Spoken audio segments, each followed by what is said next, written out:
Joseph Bonneau, and he will be speaking about randomness beacons in theory and in practice. Welcome. Okay, great. Thanks so much. Hi, everybody. It's good to be here. So I actually wanted to begin by dedicating the talk to my PhD supervisor, Ross Anderson. He actually passed away the week after Real World Crypto last year. So in memory of Ross, if you have a minute on your flight home, probably the best way to honor Ross would be to read some of the many great things that he wrote about real world cryptography, from his classic Why Crypto Systems Fail. Everything in his textbook, Security Engineering, is all really great reading for this community if you didn't have the chance to get to know Ross while he was with us. Thank you.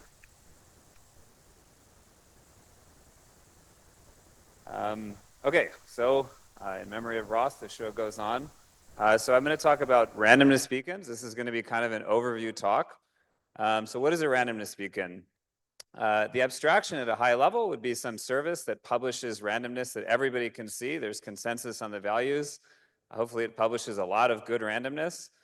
And it should be secure against attackers. So no attacker should be able to manipulate this randomness or predict it, and nobody should be able to block this service from running.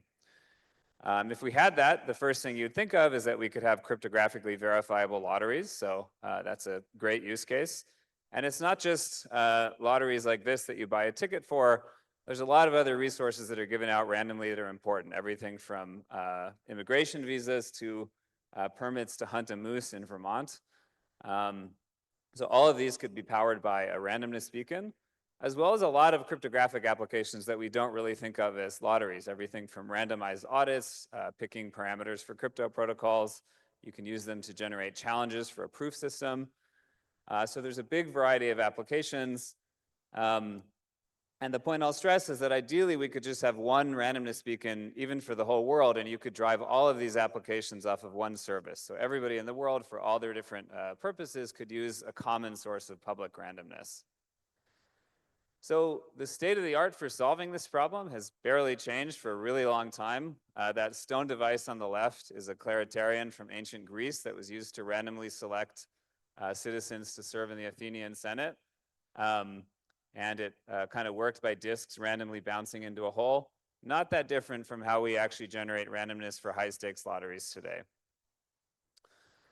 So this talk's going to be about distributed randomness beacons, which are cryptographic protocols that try to emulate the ideal randomness beacon service. And they're going to do that by having a group of parties interact, contribute entropy, and then publish some public random output at regular intervals. And of course, hopefully it will still be secure even if some of those nodes are malicious. So the classic first thing that you would do is a commit reveal protocol. Use a cryptographic commitment scheme. Everybody picks a random value and shares the commitment. After everybody's committed, so it's too late to change your value, then everybody reveals their values. You combine them in some way, and that's the beacon output. So this works great until you have a malicious node who waits until everybody else has revealed. They can see what the output will be if they reveal. They won't be able to change their contribution because they've committed to it, but they can decline to publish if they don't like the output that's about to happen for the randomness beacon. So you kind of end up with two choices. You can have the protocol fail in that case, in which case it's difficult to manipulate the output, but it's trivial for any one node to block the whole service. Or you could restart if somebody doesn't open their commitment. And then it's trivial for anybody to manipulate the output to induce at least one bit of bias if you control one node. But the service would keep running. So neither of these options looks great. So there's a couple of ways to fix this. In fact, you can kind of look at everything in the literature basically as a patch to try to fix this last revealer attack. So if you have sort of financial capability built in, if you're working, say, in a blockchain setting, you can do a commit reveal punish protocol. So that really just adds some financial deposit. Everybody who commits a value also commits some money, and they only get that money back if they open their commitment. Okay, so now you can still do the attack, but you have some economic notion of security where at least it's going to cost the attacker something. And hopefully, if you know exactly what the value is to the attacker of manipulating the lottery, say it's to win some financial prize, if you make the penalty for attacking higher than that value, then you can convince yourself that you have some security. So this is basically what's done in practice on Ethereum's beacon chain with their Randow protocol. It's a little bit different because they use a VRF rather than commit reveal to commit each participant to what entropy they can contribute. But it has the same property that you get punished if you don't reveal your commitment. But you can manipulate it. And it's actually been shown by analysis that it's currently in nodes incentive based on the current values of things to do this attack. Interestingly, nobody's done the attack in practice, so it's never been observed, but we sort of know that it's weakly incentivized to happen. Okay, so these economic protocols, inherently kind of make cryptographers nervous because they require reasoning about, game theory and money. So can we do something purely cryptographically? And the classic approach here is commit, reveal, recover. So you add to the commit reveal protocol some secret sharing so that the other nodes have the ability to reconstruct the secret of a node that drops out. Okay, so when you commit to a value, you also secret share it to all the other nodes in the protocol. That way, if you drop off, they can collaborate and keep going as if you didn't drop. So there's a lot of variations of this in the literature. But I'm actually not going to talk about how these are used in practice because essentially they aren't used in practice. So this is kind of an interesting theory versus practice gap. When we were writing our survey paper, we noticed this was the majority of the papers, but they weren't actually being used in practice. And the reason why is probably that n-squared communication cost in each round just ends up being expensive in most applications. But this does at least improve the security over simpler commit reveal protocols. So you can pick this threshold T, the secret sharing threshold, how many honest nodes you need to recover if a node drops off. And that becomes the threshold to actually manipulate the beacon output. Unfortunately, whatever you pick for T, you could say just make T really big. But you have this problem that then n minus T nodes can all go offline, and then the protocol won't finish. So whatever you pick for T, you're sort of inducing a symmetric denial of service attack. So, 1 of T or n minus T has to be at least n over 2. Therefore, this is inherently an honest majority protocol. You can sort of pick if you care more about manipulating the beacon or blocking it, but at least one of those attacks, a dishonest majority is going to be able to do. Okay, so more practical approach is what I'd call a pseudo-random DRB.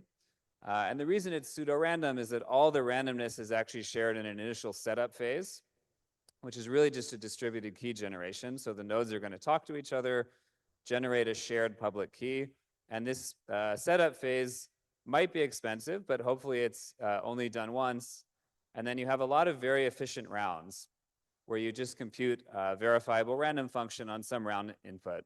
And that can really just be an index of the round number. Okay, so every round, you just take the round number and compute a threshold VRF or signature on that input. So that can be done efficiently if you choose the right threshold VRF scheme. So the individual rounds of output are going to be efficient. Again, the setup is going to be slow. So there's a lot of variations of this in the literature as well, and I'll talk a little bit more about DRAND, which is actually running in practice. But first, I'll just point out the properties of this protocol. So the rounds are communication efficient now, and it's actually not possible at all to manipulate this. The reason it's not possible to manipulate is that there's no entropy being added in each round. It's a purely deterministic process. So even if all the nodes go malicious once they've done the initial setup, they can't manipulate the future outputs. But the flip side of that is that they can predict them, and they can predict them forever. So there's no forward security here. If an attacker manages to compromise a majority of the nodes in any round, they can predict every future round forever, or at least until you rekey. So I mentioned DRAND, which is great. This is, as far as I know, the only production standalone DRB that's actually up and running, and it's been running for a number of years. It uses threshold BLS. Currently, there's 20 nodes. You can see some pictures here. So it's a mix of big internet companies, a couple of nonprofits and universities in the mix there. And they set their threshold that any 11 of these have to be online to sign in each round. And currently, they rekey about every 6 months. So if this did get corrupted, you would have kind of that 6-month period of vulnerability, or I guess you could have sort of an emergency rekey. But like I said, this is basically the best production DRB that we have today. So if you have an application that needs public randomness, this is, this is the best place to go that's running today. Okay, so the last family I'll show you that can do a little bit better is reveal delay. So this is actually the simplest protocol. So notice two things. First, in each round, there's no commitment at all now, so we've gotten rid of commitment. Everybody just publishes their entropy contribution directly. So you just pick a random value and publish it. That's basically the whole protocol. The other thing to notice is that we now have more malicious nodes here. So in fact, this protocol only relies one honest node. And we call that node John because it's just one honest node. So move over Alice and Bob. We have a new crypto character on the scene. Okay, so why is this secure? So why can you get away with just revealing, not doing any commitment, and having only one honest node in the protocol? The reason is all the delay function. So you take some combination of everybody's entropy contribution, and you run it through a delay function. And that works because the delay function is too slow for even n-1 malicious nodes to predict what any choice of contributions will mean for the final output. Right? So the malicious nodes can look at the random contribution of the one honest node. They can think about any possible combination of contributions that they might add, but they can't compute the delay function fast enough to reason about what they should actually do. So the insight is that delay functions are really powerful. So if you haven't followed this space, there's been a lot of activity in the last 5 years developing delay functions, especially VDFs, but a lot of other variations as well. And these are kind of special cryptographic functions that are designed to be sort of moderately hard and sequentially hard. So you can usually specify a parameter, and the delay function will take that number of sequential steps to compute. So they kind of exist in between fast and intractable cryptographic computations. Okay, so there's also been some work here embellishing this and sort of adding extra nice properties to these protocols. And one of them actually runs in practice and has been running for a couple of years on the Chia network. It uses this repeated squaring VDF in class groups. So like a couple of exciting new crypto things happening there. And if you add this as a row to the table, it looks really good. Okay, so it's still linear communication in each round. And in fact, it's very simple. It's just a one-round protocol. And you need all n nodes in the protocol to collude in order to manipulate or predict the output. And it's also not possible to block. It has guaranteed output delivery. Okay, so why isn't the whole world switching to these delay-based DRBs? One note on the side there is that there is some added latency, so somebody has to actually compute the delay function. But I think more importantly, VDFs are still a new cryptographic object, and we're still discovering, as you can see from a paper just last year, kind of new cryptanalysis of how good these delay functions actually are. So I think the important steps are to get more theoretical confidence in VDFs, and we also need to invest in VDF hardware. So part of the security model is that the honest parties have access to dedicated hardware that can compute the VDF, which is, the Chia network has put in some work on that, and I think we could use more to have confidence in deploying these. Another question you might ask is that, is it possible to get these great properties without using a delay function, since I just told you that there's some caveats to using a delay function? So this was kind of a question that I was obsessed with for a couple of years. And the answer is definitively no. So we have a paper coming out at Eurocrypt this year that actually proves that if you want to have a DRB that's secure with a dishonest majority, you have to use a delay function. So that's really the only way to achieve this property. And I obviously don't have time to go through the proof here. There's a couple of subtleties here, but I'd be happy to talk offline if anyone's interested in this work, or maybe I'll see you at Eurocrypt. And another question that I think is important to grapple with, is it important to support a dishonest majority? Do we want that strong security property that even if n-1 nodes are dishonest, the protocol will still be secure? And I'd argue that it is worth pursuing. I think it is a good goal. The really powerful observation is that if you can tolerate n-1 dishonest nodes, then you can have your protocol be open participation. You can allow anybody who wants to turn up and contribute entropy to join the protocol, because adding participants can never make the security worse. If you only need one honest node, adding people is only going to increase the probability that you have at least one honest node in the protocol. Okay, so to recap, here's kind of a high-level comparison of the different schemes. Obviously, this is omitting a lot of detail, so I'll show you some links to some survey papers where you can dive into it. And you can also kind of simplify it into a flowchart that tells you what DRB you might want to consider for your application, basically based on what assumptions you're willing to make. So I'll leave you with a couple of open questions. And I'll call out particularly on the theoretical side, if you're worried about what the post-quantum story is for randomness beacons, it's actually quite good. So we know, at least theoretically, how to do certified randomness. So if we have a quantum computer, we can actually build a very strong DRB with just one node that proves, using quantum effects, that the values are actually random. So interestingly, most of the protocols I showed you would fail with a quantum computer, but we can build something even better if we have one. Also, a lot of practical questions around how we would make these easy for developers to build on, VDF hardware, like I mentioned. And the last one, I think the most important one, is the question of how we can actually convince the public that cryptographically generated randomness is actually secure. So I kind of poked fun at how the technology that big lotteries use today is fairly archaic. But I think that it is for a reason, because that's easy for the public to see on TV and understand. Maybe we need to come up with a good way to do a TV show where the cryptographic DRB actually happens to convince the public that this is legit.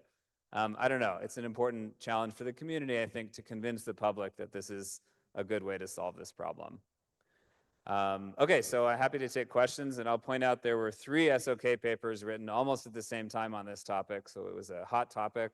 All of which are a good place to go and get all the details on these protocols. Thanks.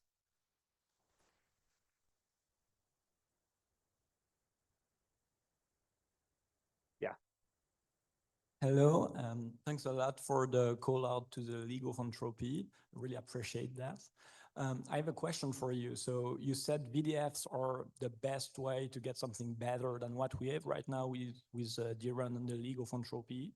So would you prefer, or would it be better to have an imperfect VDF, such as mean root, used in production today, or should we stick with the current League of Entropy with the current limitations we have until a better VDF is designed? Yeah, that's a good question. Personally, I think you can use an imperfect VDF because you build in a big safety margin. So you don't, fortunately, randomness beacons aren't a protocol where you need really tight limits on the VDF. So I think we could build something even using the VDFs we have today. I think building hardware is kind of the important step, though, to have high confidence in it. Yeah. Maybe related, maybe not fully part of it. I thought with verifiable secret sharing, there's a method that you can verify that everyone contributed honestly and potentially could accuse or identify a malicious party. In that case, does it become more like too complicated if you want to like keep eliminating potential malicious actors so you can then actually run the protocol? And yeah, so it's a good question. Yeah, I mean, I didn't talk about it, but a lot of these protocols have this accountability property where you can identify faults and kick people out, which I think in practice is great, and it's a great way to keep people honest, kind of short of having the commit, reveal, punish paradigm. So yeah, you can do secret sharing that way. I think you can do most of these protocols that way. And in practice, that's like a very good step to take. thank you. Sure. I had a question. So for the VDF VDF-based solution, don't you need a bulletin board or a Byzantine broadcast protocol? Yeah, okay, so, and I think you're gonna say, don't those require an honest majority? No, don't Oh, those okay. require a lot of rounds? They do, depending on what assumptions you make, but I mean, I think the assumption is that you can reuse some existing bulletin board service for it. Okay. Yeah. I see. And the question I thought you were going to ask is, why care about a dishonest majority if you have an honest majority consensus protocol? Which is a good question, but there is an argument there, which is that attacking the beacon is usually invisible if it's like a prediction attack, whereas attacking consensus is usually accountable. So there is like a good argument that you might want dishonest majority for the randomness beacon, even if you have honest majority for the consensus protocol. Thank you for answering the 2 questions. All right. Let us Okay. thank the speaker. Thanks, everybody.